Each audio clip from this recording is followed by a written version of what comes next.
Que el Señor les continúe bendiciendo, mis estimados amigos, hermanos, cafeteros, cafeteras y todos los que están realizando este discipulado Sembradores de Vida. Es un tiempo precioso en el que podemos nosotros adorar y glorificar a nuestro Dios. Hemos ya con 5 lecciones maravillosas y excepcionales, y esta que viene a continuación no es la excepción. Vamos entonces con nuestra lección número 6. Dios moldea nuestro carácter. ¡Bienvenidos!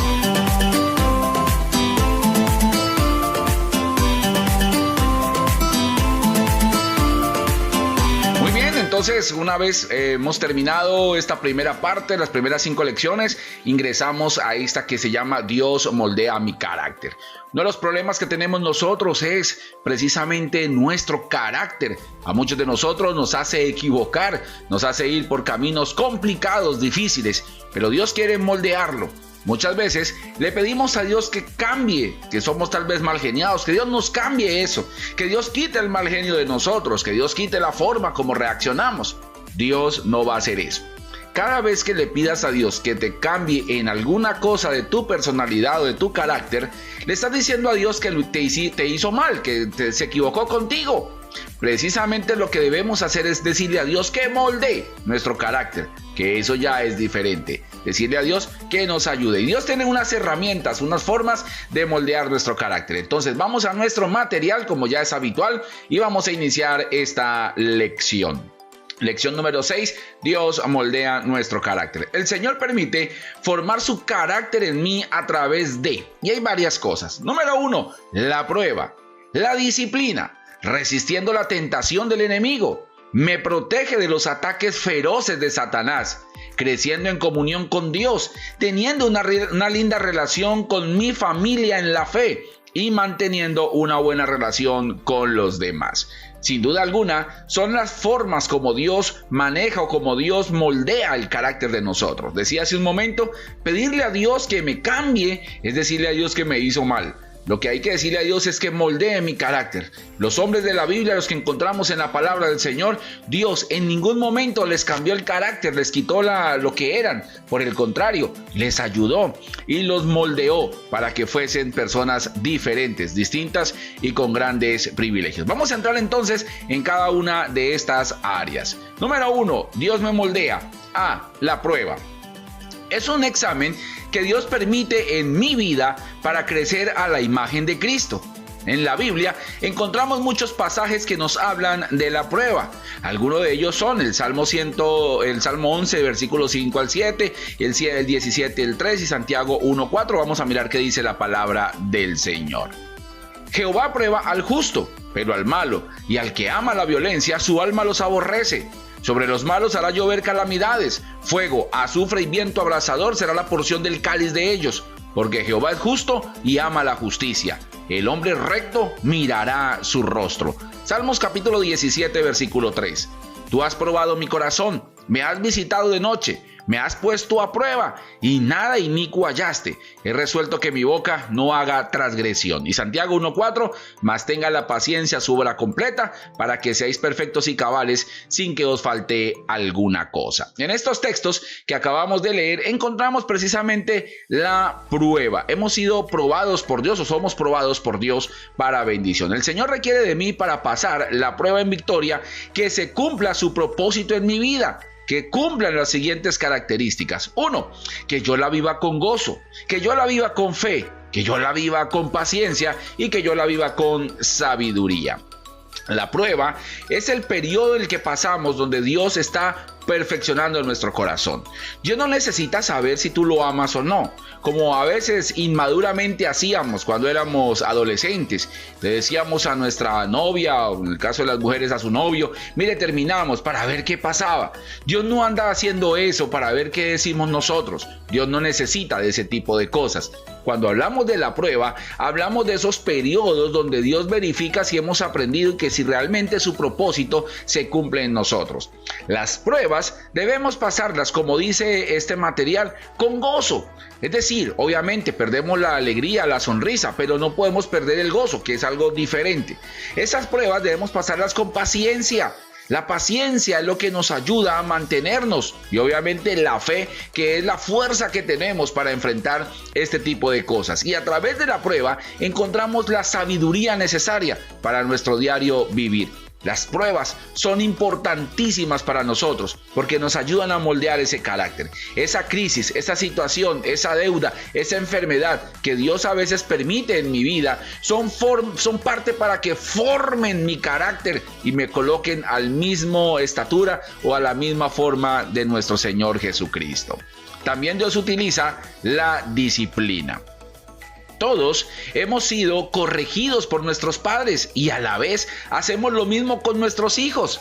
El Señor nos enseña que tanto Él como el Padre tienen el deber de disciplinarnos. Y ahí encontramos varios textos bíblicos que voy a compartir con todos ustedes en este tiempo. Job 5:17. He aquí, bienaventurado es el hombre a quien Dios castiga. Por tanto, no menosprecies la corrección del Todopoderoso. Hebreos capítulo 12, versículos 5 al 11. Y habéis ya olvidado la exhortación que como a hijos se os dirige, diciendo: Hijo mío, no menosprecies la disciplina del Señor, ni desmayes cuando eres reprendido por Él. Porque el Señor al que ama disciplina y azota a todo el que recibe por hijo. Ya tú puedes continuar leyendo el texto completo que te estamos sugiriendo. Proverbios 3, 11 y 12. No menosprecies, hijo mío, el castigo de Jehová, ni te fatigues de su corrección, porque Jehová al que ama castiga, como el padre al hijo a quien quiere. ¿Qué significa eso? Que Dios lo hace con misericordia y en nosotros produce fruto apacible. Claro que la disciplina hace parte de la formación de nuestro carácter. ¿Y qué es la disciplina? A veces son esos jalones de orejas que Dios tiene que hacer en nosotros. A veces estamos desviados de la vida, a veces estamos haciendo lo que no tenemos que hacer y Dios tiene que permitir ciertas cosas para ponernos en cintura. Así como lo hacemos con nuestros hijos, que los castigamos, los regañamos, a veces le levantamos la voz, a veces vamos al castigo físico sin el maltrato, obviamente, pero tenemos que ejercer esa autoridad. ¿Para qué? Para formar de ellos personas de bien, porque lo que han hecho no es correcto. Y recuerden que Dios se comporta como un padre para nosotros. ¿Y qué significa eso? Que como el padre ama al hijo, también lo corrige. Por eso necesitamos ser corregidos y disciplinados de parte de Dios. Lo bello de esto es que lo hace con misericordia. Lo hace como lo hacemos nosotros.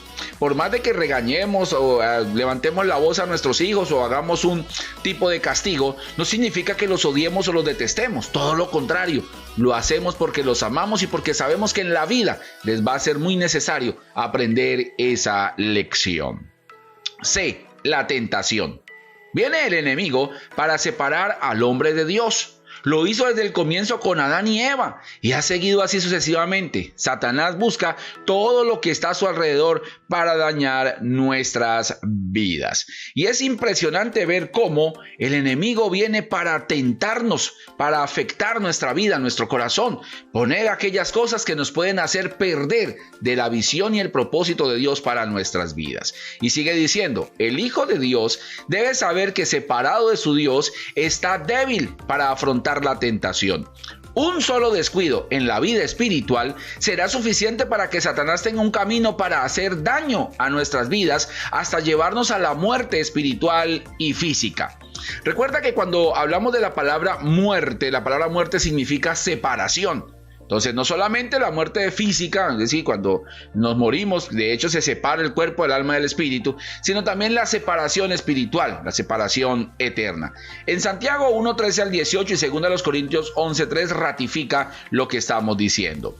Santiago 1:13 al 18. Cuando alguno es tentado, no diga que es tentado de parte de Dios, porque Dios no puede ser tentado por el mal, ni Él tienta a nadie, sino que cada uno es tentado cuando de su propia concupiscencia es atraído y seducido. Ya puedes continuar leyendo el resto del texto. Lo que la Biblia nos está mencionando aquí es que cada uno somos atraídos por nuestros propios pecados, nuestros deseos y nuestros intereses, que muchas veces son pecaminosos y nos llevan a apartarnos del Señor. 2 Corintios 11:3, pero temo que como la serpiente con su astucia engañó a Eva, vuestros sentidos sean de alguna manera extraviados de la sincera fidelidad a Cristo. Y eso suele suceder en muchas ocasiones. La tentación como tal no es pecado. El caer en ella sí lo es. Recordemos que Dios nos ha dado poder para reprender a Satanás y él no tiene más poder que Jesús, quien lo venció en la cruz. Santiago capítulo 4 versículo 6 dice la palabra del Señor, pero él da mayor gracia, por esto dice, Dios resiste a los soberbios y da gracia a los humildes. La tentación viene precisamente para fortalecernos. Lo que pasa es que a veces estamos débiles y terminamos cayendo en la tentación y es ahí donde se perpetra el pecado. Es importante resistir la tentación, estar fortalecidos y la forma de mantenernos fuertes, fortalecidos, es a través de la oración, la lectura de la palabra del Señor, la asistencia a la iglesia, la comunión los unos con los otros y evidentemente es ser sabios y estar alertas por dónde es que el enemigo se nos quiere meter. D. El ataque de Satanás. Cuando el enemigo viene en cualquier forma de tentación, enfermedad, peligro, lo puedo enfrentar si tengo la fe en Cristo Jesús de que Él lo venció en la cruz del Calvario. Muchas veces el enemigo se levanta contra nosotros. Ahora, hay que tener en cuenta varias cosas. No todo lo que estás viviendo es porque Satanás se levantó contra ti. Muchas cosas son consecuencia de nuestras malas decisiones, de no haber tenido en cuenta la voluntad de Dios para nuestras vidas. Lo que sucede es que sí hay ataques del enemigo y que con el poder de Jesucristo, el poder de su sangre en la cruz, podemos repelerlos. Y eso no nos va a afectar ni nos va a dañar porque Dios nos ha dado poder a cada uno de nosotros. Esos ataques que vienen contra nosotros, lo que hacen es fortalecer nuestra fe. O eso deben lograr. Bajo ninguna circunstancia tumbarnos, derrotarnos. Debe fortalecernos. Pero para eso debemos estar en comunión con nuestro Dios. Número 2. ¿Cómo me sostengo en tiempo de dificultad? A. La comunión con Dios. Para poder superar la prueba, la disciplina, la tentación y el ataque de Satanás, debemos mantener una íntima comunión con Dios en varias cosas. Número 1. La oración. Importantísimo, la oración.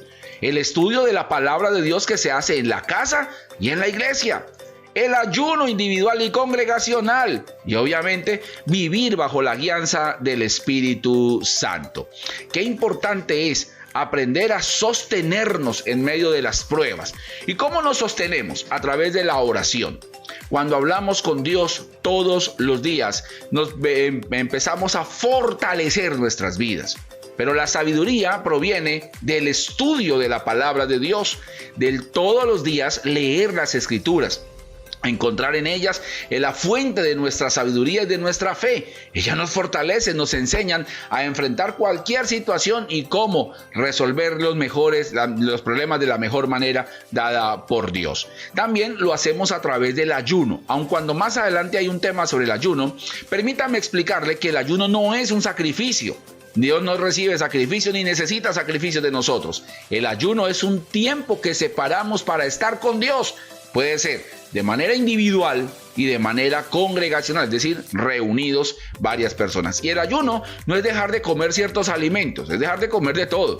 Algunos dicen, no, es que estoy en ayuno, pero eso no como carne. No. Eso no es un ayuno, eso es una abstinencia de carne nada más. Y el ayuno es más que simplemente dejar de comer y seguimos. No, el ayuno es un tiempo para buscar de Dios. Y eso lo trataremos en un tema más adelante. Hay una guía específicamente sobre el ayuno. Y por último, vivir bajo la guianza del Espíritu Santo. Es clave y fundamental que nos pongamos a la guía del Espíritu de Dios, que su misericordia esté sobre nosotros y de esa manera poder enfrentar cualquier cosa. Definitivamente, la comunión con Dios nos va a ayudar a soportar las pruebas, las tentaciones, los ataques del enemigo y todo lo que venga contra nosotros. La comunión con los hermanos de la iglesia. B. La relación con los hermanos de la iglesia también contribuye en mi crecimiento personal. El tener amigos y compañeros me enseña a relacionarme con el cuerpo de Cristo y ayuda a pulir mi carácter. Proverbios 17:17 y 18:24 dice la palabra. En todo tiempo ama el amigo y es como un hermano en tiempo de angustia. Proverbios 18:24. El hombre que tiene amigos ha de mostrarse amigo. Y amigo hay más unido que un hermano. Qué preciosos textos. Cuando tenemos comunión con otras personas, aprendemos a soportar todas estas cosas. Muchas veces tenemos amigos que nos inducen al pecado, que nos inducen a las cosas malas, a lo que no está bien. Debemos tener amigos que nos induzcan a la espiritualidad, a buscar de Dios, a acercarnos a Dios.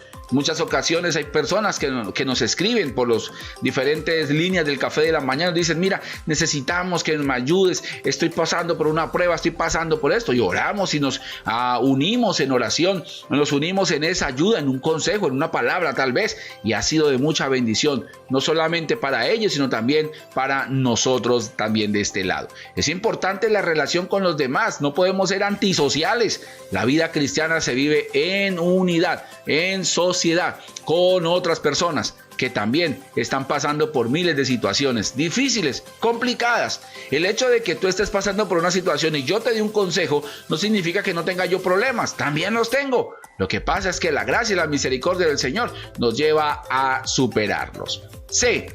La buena relación con los demás. Romanos 12:18, mire lo que dice la Biblia. Si es posible y en cuanto dependa de vosotros, estad en paz con todos los hombres. Qué importantísimo este aspecto. A veces queremos estar en paz con Dios y no estamos en paz con los demás. Queremos estar en paz con Dios y no estamos en paz con los demás, y esto no funciona así. Si tú quieres estar en paz con Dios, tienes que estar en paz con los demás. Mi relación horizontal marca mi relación vertical. Escúchalo bien. Mi relación horizontal marca mi relación vertical. Mi relación con los demás me define ante la relación con Dios. Yo no puedo decir que tengo una buena relación con Dios si tengo pésimas relaciones humanas. Tengo que tener primero excelentes relaciones humanas para tener una excelente relación con Dios. 3. ¿Con quién no tengo comunión? ¿Con qué personas no debemos unirnos? Y aquí es bien interesante esta parte. Primero, con el mundo. En Juan capítulo 17 versículo 14 la Biblia dice: yo les he dado tu palabra y el mundo los aborreció, porque no son del mundo, como tampoco yo soy del mundo. Y la Biblia no nos manda a ser extraterrestres o marcianos o yo no sé qué cosa, no. Lo que la Biblia está diciendo es que no tenemos comunión con aquellos que cometen y viven en el pecado. No podemos tener en comunión con ellos. Y usted dirá, pero es que yo también soy pecador. Claro, pero nosotros tenemos algo diferente. Y es que el Espíritu Santo nos convence de pecado, juicio y justicia. ¿Qué significa eso? Que tú y yo ya sabemos cuándo estamos pecando. Y por eso buscamos la sangre de Cristo para que nos perdone nuestros pecados, como lo veíamos en lecciones anteriores. Entonces no tenemos comunión con el mundo. Con las cosas del mal no tenemos comunión. Tampoco tenemos comunión con los blasfemos. Levítico 24, 13 y 14 dice la Biblia: y Jehová habló a Moisés diciendo: saca al blasfemo fuera del campamento, y todos los que lo oyeron pongan sus manos sobre la cabeza de él y apedréenlo, toda la congregación. ¿Qué es un blasfemo? Es aquella persona que ha conocido el mensaje de Dios y ahora lo maldice o lo contradice totalmente. Me explico. Hay personas que creen en Dios y de un momento a otro dejan de creer en Dios y le dicen groserías a Dios y son vulgares con Dios y se burlan de las cosas de Dios. Yo no tengo comunión con esa gente. ¿Tú tendrías comunión con alguien que se burle de tu mamá y que se burle y se mofe de tu papá? Creo que no. Yo no tengo comunión con esas personas. Creo que tú tampoco. Pues tampoco puedo tener comunión con aquellos que hablan, vociferan y dicen cosas y vulgaridades contra al Dios que a mí me salvó y me ha llenado de su misericordia. Tampoco tengo comunión con las doctrinas falsas. Y en 1 Timoteo capítulo 4 versículo 1 al 7, ahí nos dice quiénes hacen parte de las doctrinas falsas. Pero el Espíritu dice claramente que en los postreros tiempos algunos apostatarán de la fe. Postrero significa últimos y apostatar es volver atrás o desdecir de la fe del Señor, escuchando espíritus engañadores y doctrinas de demonios, por la hipocresía de mentirosos que, teniendo cauterizada la conciencia, mira que empieza una cantidad de cosas.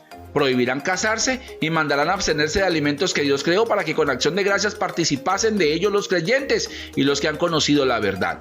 Hay muchas creencias que impiden que nos casemos, que impiden que nos alimentemos, que comamos ciertos alimentos, y a veces se malinterpretan textos de la Biblia. ¿Qué es que Dios prohíbe comer sangre porque yo no sé qué? Sí, pero hay que mirar los contextos de este tipo de cosas. Y luego sigue diciendo la Biblia: porque todo lo que Dios creó es bueno y nada es de desecharse si se toma con acción de gracias, porque por una palabra de Dios y por la oración es santificado. Un buen ministro de Jesucristo, si esto enseñas a los hermanos, serás buen ministro del Señor, nutrido con las palabras de la fe y de la buena doctrina que has seguido.